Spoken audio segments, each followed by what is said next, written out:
گاؤں کے ویرانے میں ایک خاموش صبح ہوئی، لیکن کیا آپ نے کبھی سوچا ہے کہ ایک خاندان کے 4 ارکان کی زندگی ایک دوسرے سے کیسے جڑی ہوتی ہے جب وہ سب اپنی اپنی ذمہ داریوں اور خوابوں کے پیچھے بھاگ رہے ہوں؟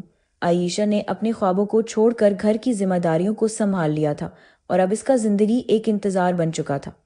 اس کا والد امان، جو گاؤں کے ایک چھوٹے سے کریانہ دکان کے مالک تھے، روز اپنے چھوٹے سے کاروبار کو چلانے میں مصروف رہتے تھے۔ جب کبھی بھی وہ تھک کر بیٹھتے، ان کی آنکھوں میں انسلے خوابوں کی ایک جھلک دیکھی جا سکتی تھی جو کبھی پورے نہیں ہوئے۔ ایک دن گاؤں میں ایک بڑا میلہ آیا۔ عائشہ کے بھائی آریان نے کہا، ڈیڈی کیا ہم وہاں نہیں جا سکتے؟ لیکن عائشہ نے جواب دیا، بھائی ہمیں پیسے کی ضرورت ہے۔ یہ سن کر آریان مایوس ہو گیا۔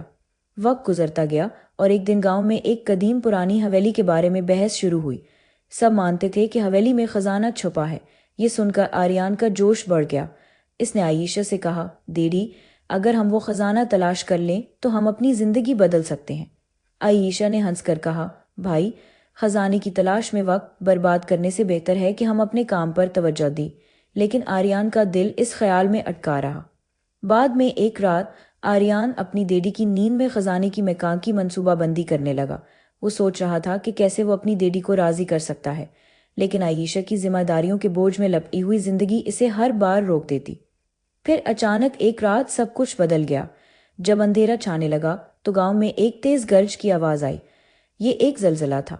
زلزلہ نے پورے گاؤں کو ہلا دیا۔ اس کی دکان میں رکھی ہوئی ہر چیز گر گئی۔ امان نے گھبرا کر عائشہ اور آریان کو آواز دی۔ خاندان ایک دوسرے کی تلاش کرنے لگا۔ زلزلے کے بعد چاروں طرف اندھیرا اور تباہی تھی۔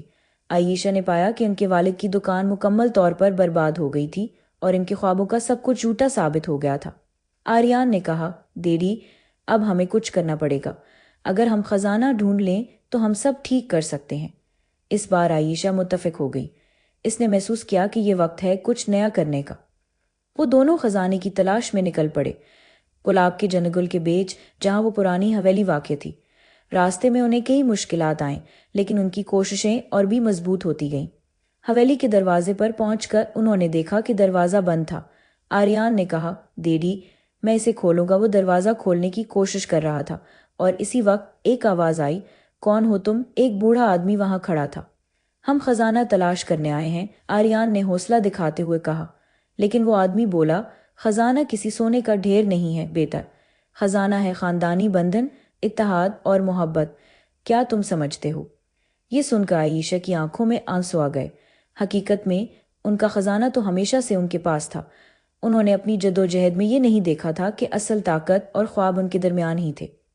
اس بوڑھے آدمی نے کہا، اپنے خاندان کی طاقت کو پہچانو اور یہی تمہارا اصل خزانہ ہے۔ اس سے بیٹا آریان بھی سوچ میں پڑ گیا اور عائشہ بھی۔ وہ گھر لوٹ آئے، لیکن اس بار کچھ بدلا ہوا تھا۔ امان کو اپنے بیٹے اور بیٹی پر فخر تھا۔ اپنے خوابوں کی دوڑ میں انہوں نے جو نزدیکیاں کھوئی تھیں، انہیں واپس پانے کا وقت آ گیا تھا۔ آخر میں وہ سب ایک دوسرے کے ساتھ بیٹھ کر ایک نئی شروعات کرنے لگے۔ اب خواب صرف پیسوں کا نہیں تھا، بلکہ ایک خاندان کا خواب پھر سے سجانے کا تھا۔ خاندان میں جڑت اور محبت ہی ان کا اصلی خزانہ بن گیا۔ عائشہ نے اپنے خوابوں کو جینے کی نئی راہ کی شروعات کی۔ اس نے دل میں ٹھان لیا کہ وہ اپنے خوابوں کو پورا کرنے کے ساتھ ساتھ خاندان کے ساتھ ایک نئی کہانی لکھے گی۔ یہی ان کی اصل طاقت تھی۔ آخر میں انہوں نے ایک دوسرے سے کہنے لگے، ہمیشہ ایک ساتھ رہیں گے کیونکہ ہم ہیں ایک دوسرے کے خزانے۔